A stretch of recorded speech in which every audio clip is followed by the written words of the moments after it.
এই সেক্টরটাকে যখন আপনি কিন্তু সরকারের সাথে পারবেন না, আপনি মেইনলি সরকার ইচ্ছা করে, আমি সোজা কথা বলবো, সরকার ইচ্ছা করে এই সেক্টরটাকে হাতে ধরে নিজে শিশুকে মেরে ফেলছে। এই সেক্টরটা ধ্বংস হয়েছে সরকারের সদিচ্ছায়, এবং কোনো সরকারের ইচ্ছেই ছিল না এই সেক্টরটাকে। এই জন্য আপনি দেখছেন শেখ হাসিনা বারবার বলতো আমি ভারতকে যা দিয়েছি তা কোনোদিনও ভুলবে না। এই লেদার সেক্টরও একটা গিফট ভারতকে দেওয়া। This one gift. কি কারণে? যেদিন হাজারিবাগ 17 সালে বন্ধ করা হয়েছে, হঠাৎ করে ইলেকট্রিক লাইন, গ্যাস লাইন কেটে দেওয়া হয়েছে, এর পরের সপ্তাহে বনগাঁ কলকাতায় ইন্ডাস্ট্রিয়াল জোন ওপেনিং হয়েছে। কেন ওপেনিং হয়েছে আমরা পরে এটা বুঝতে পারছি। আমরা তো ডিপে, আমরা যারা ব্যবসা করি তারা কিন্তু factory to house, house to factory and customer, এটা নিয়ে ব্যস্ত থাকি। 17 সালে যখন হঠাৎ করে কেটে দেওয়া হলো ইন্ডাস্ট্রিগুলোকে, আপনি কাস্টমারকে আপনি কি বলবেন? কাস্টমাররা হঠাৎ তো ভয় পাবে, চলে গেল, সরে গেল।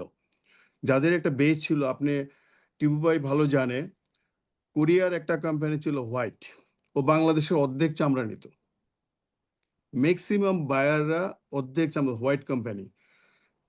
ইটালিয়ানরা, ওরা যখন একটা আতঙ্কে পড়ে গেল, বাংলাদেশ গভর্নমেন্ট হঠাৎ করে গ্যাস ইলেকট্রিক লাইন কেটে দেয় উইদাউট নোটিস।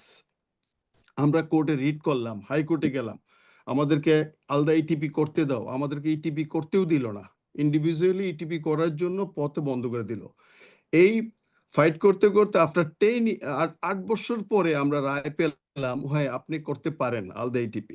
কিন্তু অলরেডি তো একটা পার কাস্টমার যখন ফেথ নষ্ট হয়ে যায় ইন্টারন্যাশনালি, ওরা আর ফিরে আসা কঠিন, ওদেরকে আনা যায় না আর।